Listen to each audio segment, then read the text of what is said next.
Good morning बच्चों। आज हम पाठ 4 रफ्फू की सुई विदेशी कथा को पढ़ेंगे। इसके लेखक हैं हैंस एंडरसन। इनका जन्म डेनमार्क के ओडेंस में 1805 में एक बेहद गरीब परिवार में हुआ था।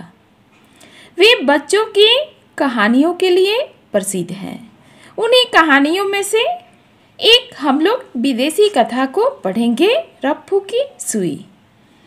कहानी में रफ्फू की सुई के गिरने एवं उसके दुर्गति भरी यात्रा का अत्यंत रोचक वर्णन किया गया है। एक समय में एक रफ्फू की सुई थी। रफ्फू का अर्थ होता है एक प्रकार की सिलाई, जो अपने आप को इतना बारीक समझती थी। बारीक का अर्थ होता है महीन समझती थी कि उसे लगता था कि वह कढ़ाई की सुई है। ध्यान रखो और मुझे अच्छी तरह से पकड़ो, सुई ने कहा। उसने उन उंगलियों से कहा जिन्होंने उसे बाहर निकाला था। मुझे गिराना मत, यदि मैं जमीन पर गिर गई तो फिर मिलूंगी नहीं, क्योंकि मैं बहुत बारीक जो हूँ। हो सकता है, उंगलियों ने कहा और उसे चारों ओर से दबाकर पकड़ लिया। देखो, मैं एक ट्रेन के साथ आ रही हूँ, सुई ने कहा और अपने पीछे लंबा धागा लेकर आई। लेकिन धागे में गांठ नहीं थी। उंगलियां सुई को बावर्चिन की उन चप्पलों के पास लाई जिनका ऊपर का चमड़ा फट गया था और उसे ठीक से पहले जैसा सिला जाता था।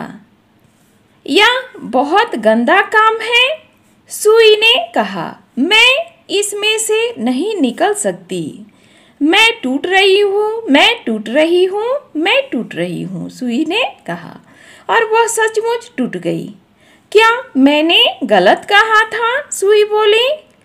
मैं बहुत बारीक हूँ। अब यह एकदम बेकार हो गई है, उंगलियों ने कहा।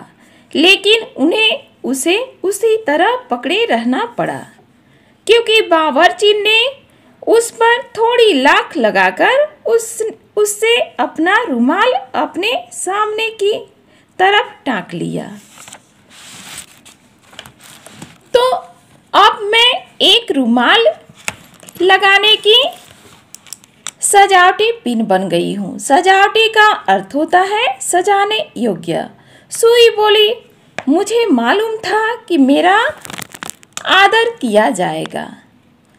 जब कोई भी किसी लायक होता है, लायक का अर्थ होता है योग्य होता है, तभी उसका आदर होता है। और वह मन ही मन हंसी, क्योंकि किसी को भी नहीं मालूम कि सुई किस तरह हंस सकती है। आप सबने कभी सुई को हंसते हुए देखा है? वह वहाँ बैठी रही जैसे कि शाही बग्घी में बैठी हो और चारों तरफ दिखने लगी। थैंक यू बच्चों। आगे की कहानी हम लोग अगली कक्षा में पढ़ेंगे। घर पर रहें, स्वस्थ रहें, मन लगाकर पढ़ाई करें और अपनी मम्मी पापा की बात मानें। थैंक यू बच्चों। आपका दिन शुभ।